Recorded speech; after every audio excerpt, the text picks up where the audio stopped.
এই যে ওনাদেরকে দেখছেন হজযাত্রী, ওনারা কি জানি বলে যে হজের উদ্দেশ্যে সৌদি আরবে ফুল ফ্যামিলি গিয়েছিলেন, 18 জন সদস্য।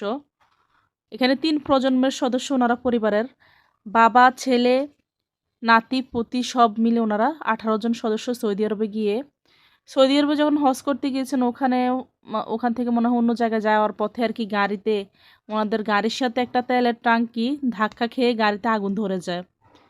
সাথে সাথে পুরো গাড়ি আগুন হয়ে যায়, যার কারণে দরজা থাকে বন্ধ, কেউ বের হতে পারেনি, সবাই ঘুমন্ত অবস্থায় ছিল, সবাই মারা গিয়েছে।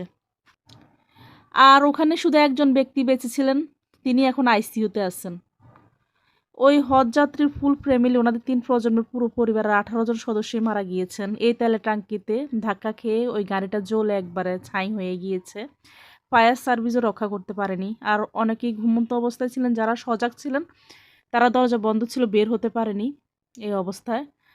তো আল্লাহ ওনার হজ তো কবুল করুক, আল্লাহ তাদেরকে বেহেস্ত নসিব করুক। তাদের পরিবারে আর সান্ত্বনা দেওয়ার মতো কেউই রইল না, সবাই মারা গেছেন।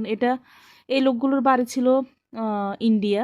তো ওনারা ফুল ফ্যামিলি মারা গেছে, আর মনে হয় 2-1 জন ব্যতীত মনে হয় পরিবারের আর কেউই নেই। খুবই দুঃখজনক, খুবই দুঃখ। তারপরও আল্লাহর পথে গিয়ে মারা গিয়েছে, আল্লাহ বেহেস্ত নসিব করবে ইনশাল্লাহ, আমিন। সবাই তাদের মাগফিরাত কামনা করবেন। আমার কথায় ভুল ত্রুটি থাকতে পারে হাজার হাজার, সবাই ক্ষমার দৃষ্টিতে দেখবেন। এই দুঃখজনক ঘটনাটা আপনাদের সাথে শেয়ার না করে পারলাম না। সবাইকে অসংখ্য অসংখ্য ধন্যবাদ ধৈর্য ধরে আমার ভিডিওটা এতক্ষণ দেখার জন্য। পারলে শেয়ার করে দিবেন। আসসালামু আলাইকুম।